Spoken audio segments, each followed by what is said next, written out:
Kagulat World, hindi lang basta panalo, kundi isang malakas na pahayag.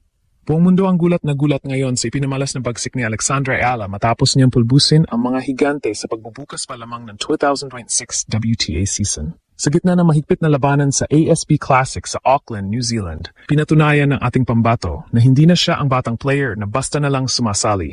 Siya na ngayon ang banta na dapat katakutan ng lahat. Sa pinakahuling update ngayong January 9, 2026, formal nang pumasok si Alex Ayala sa semifinals matapos niyang dispatsahin ang world-class veteran at 5th seed na si Magda Linette ng Poland.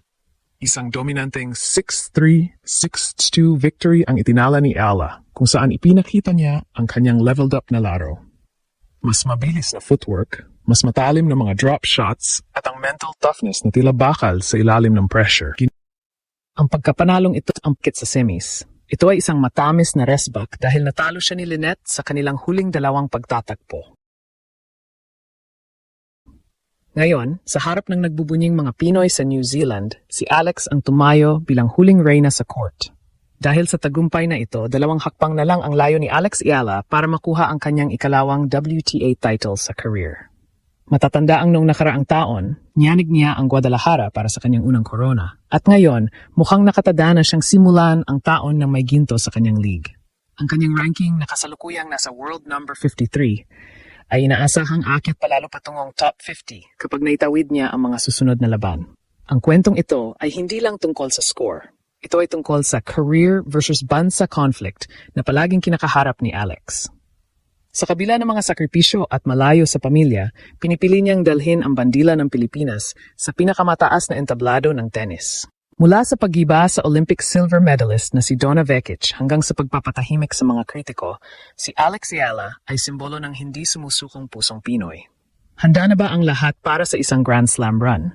Dahil sa nakikita natin ngayon, ang pangarap na makakita ng Pinoy sa finals ng isang major ay hindi na lang pangarap. Ito ay unti-unti nang nagiging realidad. Hindi makapaniwala ang tennis world sa bilis ng pag-akyat ng ating pambato. Sa pagsambulat ng balita ngayong January 9, 2026, tila tumigil ang mundo ng mga mahihilig sa sports nang makita ang final score. 6-3, 6-2. Winasak ni Alex Ayala ang pader na itinayo ng Polish veteran na si Magda Linette. Pero bakit nga ba ito tinawag na shock factor? Dahil si Linette ay hindi basta-bastang kalaban. Siya ang world number 52, isang 5th seed, at kilala sa kanyang consistency sa baseline. Higit sa lahat, sa huling 2 pagkakataon na nag-abot sila ni Alex sa tour, laging bigo ang ating pambato. Pero iba ang Alex Ayala na humarap sa court ngayong araw. Mas gutom, mas matapang, at may dalang respak na hindi inaasahan ng marami. Mula pa lang sa unang set, dama muna ang tensyon. Sa ilalim ng napakalakas na hangin sa ASB Classic Arena sa Auckland, marami ang nag-akala na kakainin si Alex ng pressure.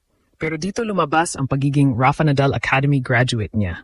Habang nahihirapan ang iba sa external factors, si Alex ay nanatiling kalmado.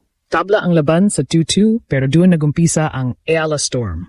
3 sunod-sunod na games ang kinuha ni Alex para itala ang 5-2 lead. Ang bawat forehand winner niya ay sinasabayan ng sigaw ng mga Pinoy sa stands na parang nasa loob ng isang football stadium. Hindi nakaporma si Linette. Bawat bola na ibinibigay niya ay binabalik ni Alex ng mas mabilis at mas matalim. Pagpasok ng second set, lalong naging eksplosibo ang laro. Nagpakitang gilas si Alex sa isang blistering 4-0 start. Isipin nyo, isang 20-year-old Filipina, pinapamuha sa isang Grand Slam semifinalist na tapos na ang oras niya. Bagamat sinubukan ni Linette na humabol at nakuha ang 2 games, hindi na nagpaawat si Alex. Ipinakita niya ang maturity na bihira mong makita sa mga kasing edad niya. Sa huling game, tinapos ni Alex ang laban sa loob lang ng 1 oras at 37 minuto. Isang malakas na statement ito para sa buong mundo. Ang Pilipinas ay hindi na lang basta partisipante. Tayo na ang contender.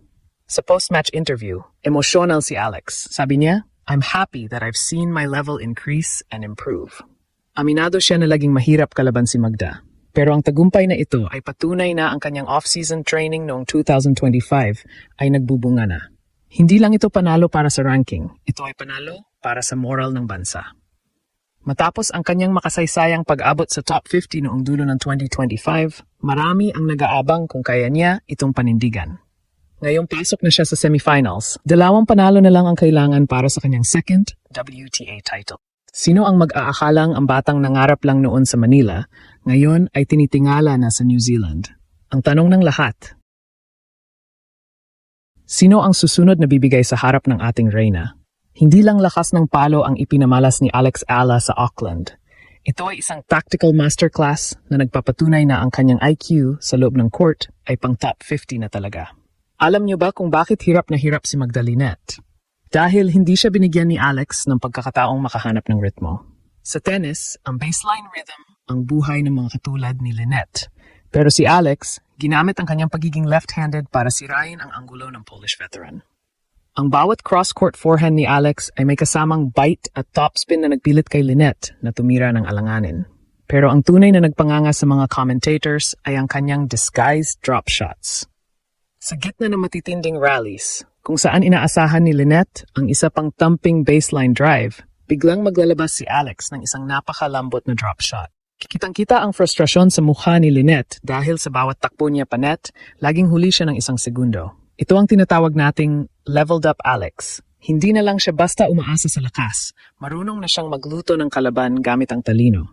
At kapag nakuha na niya ang break, hindi siya tumitigil. Sa second set, matapos ang 4-0 run, sumisigaw na si Alex ng "Mon, vamos" sa kanyang coach at mga magulang. Dama mo ang apoy sa kanyang mga mata. Ang apoy ng isang manlalaro na pagod na sa pagiging underdog. Dito pumasok ang pinakamabigat na aspeto ng kanyang career, ang sakripisyo. Habang ang mga kabataan sa Pilipinas ay nag-i-enjoy sa bakasyon o kasama ang mga kaibigan, si Alex ay nasa kabilang panig ng mundo, nagtitiis sa lamig at hangin ng New Zealand, malayo sa kanyang comfort zone. Maraming nagsasabi, bakit hindi na lang siya mag-focus sa ITF para madaling manalo? Pero ang sagot ni Alex ay laging nasa court. Pinipili niyang kalabanin ang pinakamagaling sa WTA dahil alam niyang doon lang siya lalong gagaling.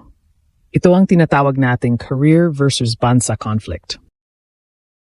Bawat pagkatalo niya noong 2024 at 2025 ay ginawa niyang gasolina para sa 2026. Ang pagpasok niya sa semifinals na yung January 9 ay hindi aksidente. Ito ay bunga ng libu-libong oras ng training sa Rafa Nadal Academy.